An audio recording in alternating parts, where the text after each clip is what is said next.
The wind didn't whisper that night. It sliced. It carved across the Texas border like a blade, skimming past steel fences and skeletal trees, leaving even trained soldiers feeling hollow. Sergeant Cole Merrick was no stranger to cold patrols. But this one felt different. Not because of the temperature, but because of what he heard, or rather what he almost didn't. A sound so faint it could have been the wind playing tricks. A whimper, fragile, vanishing beneath gusts. Cole froze mid-step, one boot sunk in gravel, the other dangling on instinct. He listened. Nothing. Then again, barely audible, a sound like pain refusing to scream. Not from the woods, from the fence. Most soldiers would have kept walking. Maybe radioed it in, maybe ignored it. But Cole's body moved before his brain caught up. He turned toward the sound, scanning the shadows along the base of the wired barrier, expecting debris. A rabbit. Anything but what he found. There, pressed. Against the steel was a puppy. No tags, no collar. A German shepherd, skeletal and trembling. Ribs clawed against skin like bone had swallowed fur. Blood dried in thin lines around its paws. One ear hung at a wrong angle, half torn, barely attached. But it was the eyes that stopped Cole cold. They didn't plead. They waited, as if counting the hours, praying for any face to appear. The dog didn't move, didn't growl, didn't run, just lay there, fused to the cold metal, staring. Not with fear, but with resignation, like it had already made peace. With being forgotten, Cole crouched slowly, heart pounding. He reached into his vest and pulled out half a protein bar, slipped it through the fence. The dog sniffed once, didn't lunge, didn't react, just rested its head back on the dirt. Like chewing was too much, that was it. The shift. Something inside Cole, a place older than protocol, deeper than rank, clicked into place. The rules said stay behind the line. The handbook said report it, but handbooks weren't written with eyes like these in mind. He stayed longer than he should have. Fingers curled around the frozen wire, breath fogging the air between them. He didn't speak. What could he say to a creature that had heard every promise and watched them all break?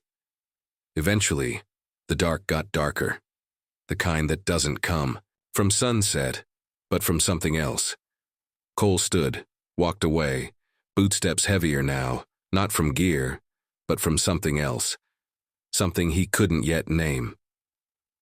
Back in the barracks, he lay awake. Eyes locked on the ceiling. Heart ticking like a silent countdown. Something had found him at that fence. Something he wasn't ready to leave behind. Morning didn't arrive with sunlight. It came with fog, thick and still, pressing against the barracks windows like the sky itself was holding its breath. Cole hadn't slept. He hadn't even undressed. The image of those eyes, silent and waiting, at the fence, played on loop behind his eyelids every time he blinked. By the time his boots hit the frost-covered gravel, he knew where he was going. There was no hesitation, no radio check-in, just momentum. When he reached the fence, his breath caught. The dog was still there. Same position, same silence, only now, quieter, less motion. The frost had crept up his fur, tiny icicles clinging to the tips. His sides rose and fell barely. His eyes didn't flicker when Cole crouched down. That scared him more than anything he'd seen in combat. Cole glanced once over his shoulder. No patrol, no cameras, no eyes. Then he reached under his jacket and pulled out a pair of standard-issue wire cutters. Technically legal. Tactically forbidden in this context. The metal snapped with a clean, cold pop. The sound echoed through steel and silence. He worked fast, hands bare, knuckles bleeding as he pried the wires apart. Just enough space to slide through. The dog didn't move, didn't whimper, just stared. Still. Cole wrapped his arms around the frail body, and what he felt wasn't warmth. It was absence, the terrifying hollowness of something too close to giving up. Back at the barracks, Cole moved like a ghost. No one saw him. No one asked. He locked himself in the tiny latrine, layered towels on the cracked tile floor, and laid the dog down, gently. It wasn't a vet's table, but it was the safest place Cole could offer. He soaked ration crumbs in warm water, tried dripping it near the pup's nose. Nothing. Just a whisper of breath that barely moved the fur around its snout. Cole wrapped him tighter, sat down, and waited. Hours passed like smoke. Outside, soldiers laughed. Boots echoed down the hall. Radios crackled. Inside, it was just two survivors, one lost in pain, the other in something heavier, recognition. Evening, the dog had taken 2 bites. That was it, but it was enough. Enough to light something in Cole. He cleaned the wounds with wipes swiped from the infirmary, washed him with soap in silence, hands awkward but gentle. The dog didn't resist. He just watched. Always watched. As if weighing the truth in Cole's every motion. He didn't name him out loud, but in his head, one word echoed. Dog. Not out of apathy, but out of respect. Because the world had already taken everything else. From this creature, warmth, voice, trust. What he needed wasn't a label. What he needed was someone who meant it when they whispered, "You're safe now." Cole began stealing scraps, slipping away from drills, skipping the mess hall, avoiding. Eye contact, not out of guilt, but instinct, because something about this dog didn't sit right.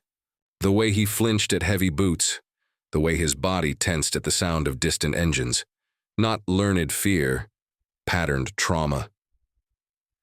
Cole had seen this before, in men pulled too many times into foreign dirt with no map back.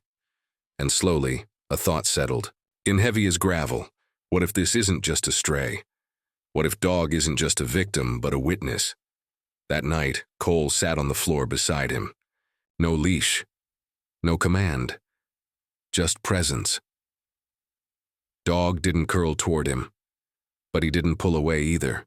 His head rested on the towel, like he had finally accepted something. Not that he was safe yet, but that someone was trying, and in a place ruled. By orders, this quiet defiance of protocol felt louder than any salute. Cole had broken the line, and something told him he'd never go back. The knock didn't sound like it belonged. It was sharp, measured, too clean for military rhythm, too intentional to be casual. Cole froze, mid-motion, drying dog with a towel behind the closed door of the barracks bathroom. His heart didn't, but it sank, like something had clicked into place that shouldn't have. He opened the main door slowly. Standing there was a man who looked like he belonged on the cover of a briefing manual.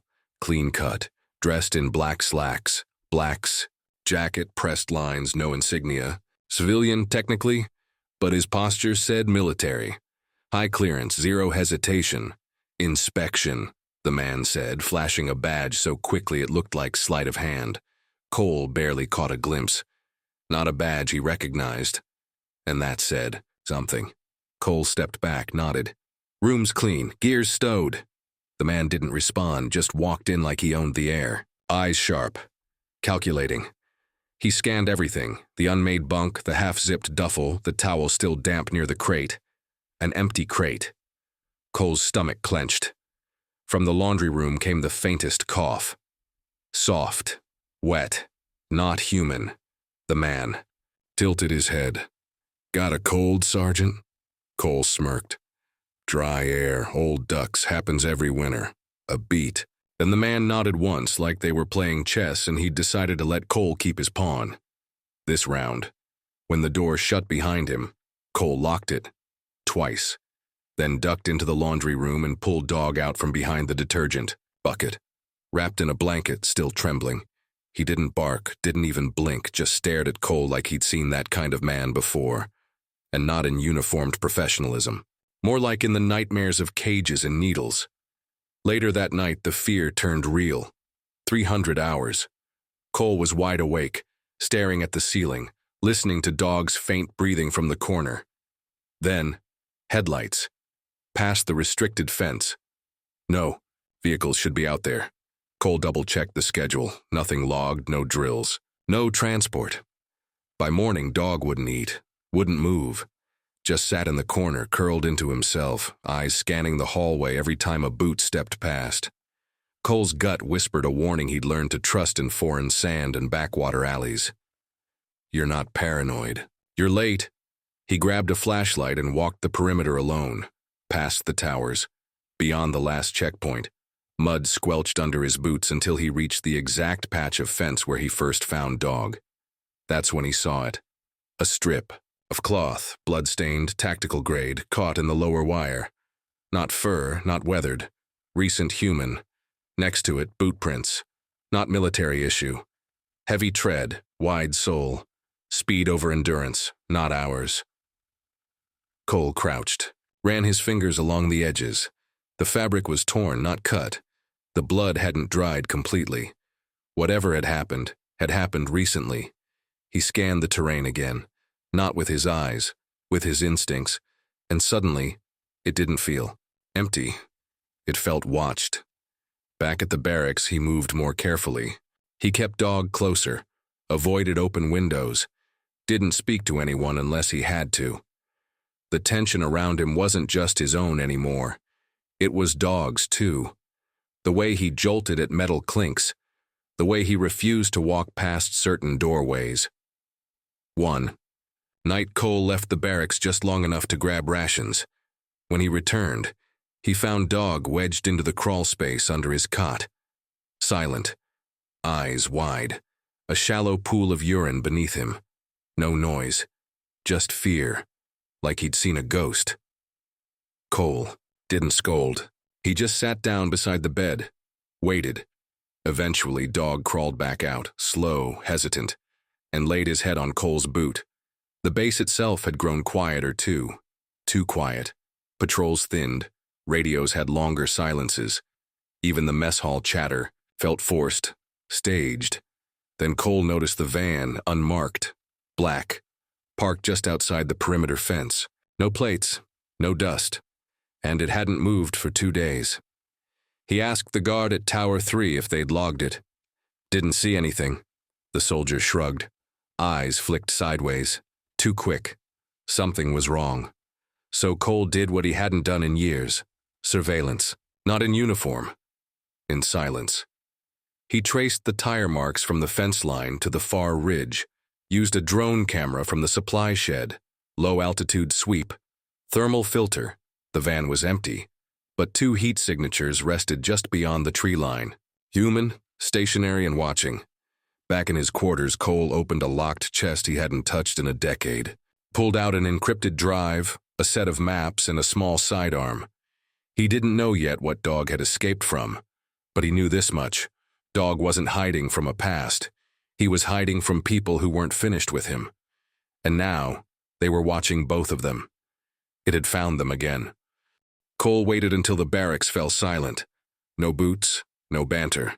Just the humming quiet of a place pretending not to notice itself. He pulled the trunk from under his bunk and opened it. Inside was a matte black laptop, military build, unregistered, heavily modified. It hadn't seen daylight in over a year. He powered it up, working under red light. Not paranoia, muscle memory. The login process required a 3-key cipher and 2 offline tokens. When the final command line blinked back at him, he didn't hesitate. He didn't search for Dog. That would be reckless. Instead, he searched the digital residue, the trail left behind when something powerful is created, then buried. He dug through fragmented logs and misfiled documents. Each dead end told him he was getting closer. Real secrets aren't protected by passwords. They're hidden behind bureaucracy so thick no one even looks there. And then it appeared. A tagged record. Subject 9. Neural sensory overload. Asset non-compliant. Reinforcement failed. The file was light on details but heavy on implications. Project RE-SOLV Experimental Canine Augmentation. Designed for real-time battlefield awareness. Sensory optimization through neural stimulation and behavioral compression. Cole scrolled further. There were photos. A lineup of dogs in cages. One in the far corner. Ribs showing, ears alert, eyes locked on the camera. Not afraid. Just aware. The caption read, Subject 9. Sedation thresholds incompatible. Emotional memory retention. High risk. He looked toward Dog, curled, beside the wall heater sleeping lightly. Cole's mouth went dry. Emotional memory retention. That explained everything. The flinches, the stillness, the way he seemed to read a room faster than a seasoned soldier. This wasn't a pet. He was a prototype. He clicked to download the files. But before the transfer bar reached 10%, the screen blinked. A single command scrawled across the terminal. Remote access detected. Then everything went black. Not a crash. A kill switch. Files gone, logs wiped. Even the boot partition scrubbed. Cole stared into his own reflection on the dark screen. It wasn't fear he saw. It was certainty. He turned. And there was Dog, standing for the first time. On all fours, staring right at him. No bark, no growl, just confirmation. They both knew what had just happened. Cole didn't pack much. Just a duffel, an encrypted drive, medical wipes, and the towel Dog had claimed as his. He filed emergency leave under mental fatigue. Command didn't question it. His record gave him that grace. By sunset, they were gone. The truck was pre-digital ignition, no tracking. Plates changed twice by the time they crossed state lines. Dog lay across the seat, resting his head on a blanket, watching the window like it might blink. 12 hours later, they reached Eureka Springs, Arkansas, a town where fog wore the streets like armor. Cole had a friend here, a former analyst turned clockmaker, the kind of man who didn't just go off-grid.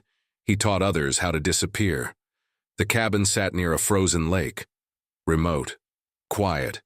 The kind of quiet that could keep a secret. Inside, Cole made Dog a nest by the heater. He didn't eat much the first night, but he slept. Deep. Breath slow. Real rest. Cole didn't sleep. He sat by the window with his sidearm, eyes on the road. Because someone else knew now. Someone who had wiped that system clean mid-search. That wasn't automation. That was surveillance. Targeted. They didn't just want the files buried, they wanted Dog erased. For 3 days, things were calm. Cole kept to cash. Used burner phones. Took Dog out only at night. The animal moved better, still limped but with strength. His coat began to fill back in. The fear in his eyes began to shift. But he still jumped when heavy boots walked too close. Still avoided parked vans. Still growled at certain frequencies, ones Cole couldn't even hear. Then the van arrived unmarked, black. Parked across from a diner that hadn't seen customers since summer. It didn't move, didn't flash lights. No one got in or out, it just waited. Cole noticed it on the second day. Noticed the lack of plate, the tint that was too dark. The position, too perfectly aligned with the cabin road. He didn't confront it. He adapted. He changed walking routes, moved the duffel with the encrypted drive under the floorboards, reinforced the doors, left no routine, no pattern. Dog noticed too. He wouldn't pass by windows at night, refused to leave Cole's side, refused to sleep more than an hour at a time. The fourth night, Dog didn't sleep at all. He sat upright, ears twitching, eyes fixed on the dark between the trees. Cole didn't ask why, he just chambered a round into his sidearm and locked the cabin from the inside. At 3:12 a.m., the lights flickered. No sound, just stillness, the kind that presses its weight against your ribs like a loaded hand. Cole stepped out onto the porch. Snow had fallen, light enough to track, deep enough to hide prints. He scanned the horizon. No van, just silence. But when he returned inside, Dog was standing in the middle of the room, tail rigid, nose to the door. He turned to Cole, eyes wide, not panicked, focused. Something had changed. Cole knew the difference between surveillance and a message. This was preparation. They weren't just watching anymore, they were getting ready. Dog crawled into his blanket and didn't sleep. Cole returned to the window and waited. Because now it was clear. Subject 9 wasn't just a failure. He was the only one who'd survived, and someone, somewhere, had never forgiven him for it. It began with a window. Dog had been staring at it for nearly an hour. Still, motionless. Like the trees outside had whispered a secret too old for language. It wasn't fear in his eyes. It was memory. And Cole, who'd seen enough haunted men in haunted places, knew the look. He didn't interrupt. At 4:02 a.m., Dog was gone. No barking, no scratching, just an open door, a door that had been latched from the inside. Cole bolted upright, sidearm drawn. The wind outside had picked up, turning the forest into a murmuring. Beast. He found the trail fast. Claw marks on frost-hardened mud, leaves disturbed in even rhythms. This wasn't panic. This was a path. Dog wasn't running. He was leading. Cole followed the trail 2 miles deep into the forest, deeper than he'd ever gone before. The trees began to lean in. The cold stung harder. Then he saw him. Dog was digging. Not wildly, but deliberately. His paws raw, breathing ragged. Cole didn't speak, just crouched beside him and helped. 10 minutes later, Cole's hand hit metal, a buried satchel, military grade, water sealed, cold as stone. Cole unzipped it, heart pounding. Inside, a tracking beacon, still, blinking, a stack of shredded black and white photos, and a plastic pouch stained with what looked like old blood. He pulled out the documents. Project, Resolve. Subject 9. Status, non-compliant. Handler, terminated. Asset, unrecovered. One photo. Showed a cage, steel bars, concrete floor. A row of dogs, eyes dull and empty. Except for one. Corner cell, ribs sharp against skin, eyes locked directly on the camera. Alert. Calculating. Dog, the caption read, performs beyond threshold. Empathy retention, dangerous. Sedation failed, memory intact. Cole's hands trembled. Beside him, Dog sat. Quiet, watching, like he'd been waiting for this moment all along. He hadn't just escaped. He'd come back, to dig up what no one else wanted found.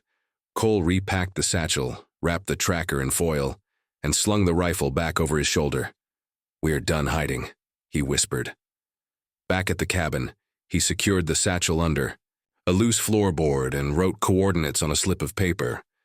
Then he placed the syringe from the alley attack beside the documents.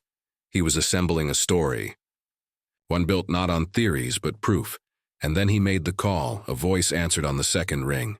"Cole. Yeah. You only call when it's bad. This is worse. I'm listening." He gave her the rundown. Not everything. "Just enough. Meet me," he said. "Where?" "Motel, outside Eureka. Bring your kit. We go live." Riley Amaze was an ex-war reporter turned rogue livestream journalist with an audience bigger than half the national networks. She'd been embedded with Cole's unit once. Watched him make a call that saved civilians and cost him a promotion. She trusted him, and she showed up, in a hoodie and jeans, laptop bag slung over her shoulder. She said nothing, just looked at the satchel on the table and raised an eyebrow. Cole pulled out the photos, the blood-stained pouch, the sedative needle with the red ring plunger. She sat. "This isn't torture," she said, flipping through the papers. "This is manufacturing." Cole nodded. "And Dog is the prototype." She stared at him. "They didn't lose a dog. They lost a weapon." A long silence. "I'm going live tonight." Cole didn't flinch. Riley connected the transmitter. No firewall. No satellite lag. Direct signal to her 200K plus underground following.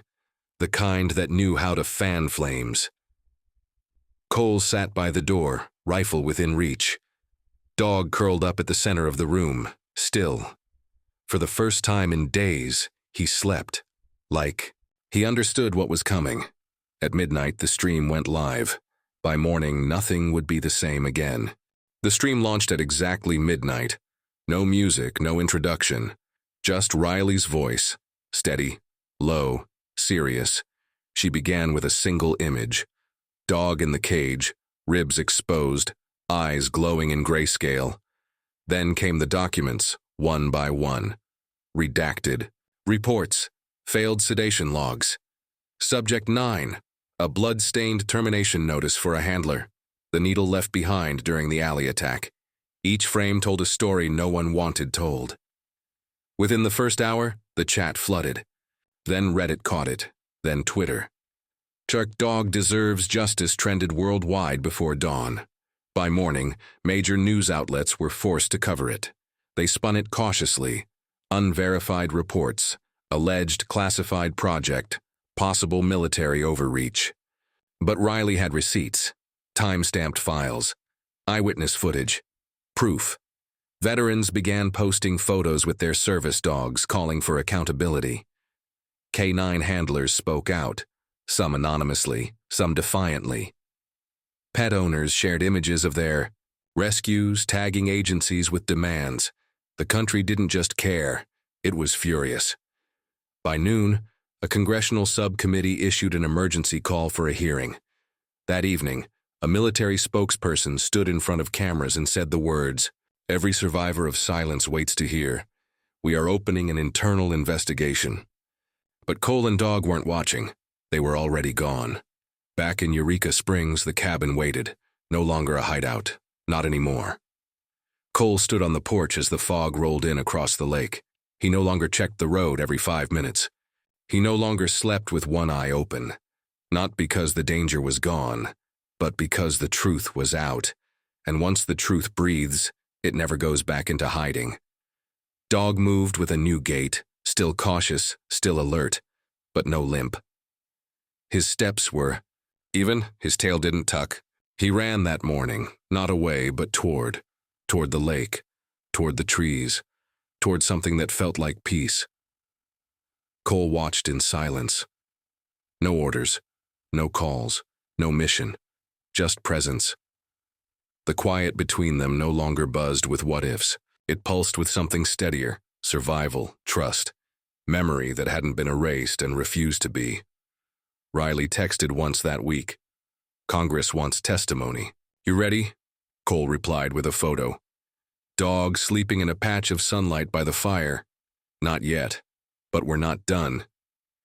Because even as the world shifted, even as cameras turned and headlines raced, Cole knew one thing for certain. If Dog survived this, then maybe, just maybe, he wasn't the only one. And some truths, they're still out there. Buried in woods, locked in silence, waiting to be unearthed, to be continued. Subscribe to follow the next chapter in this unfolding story. Episode 2 drops soon. There's more buried than just files.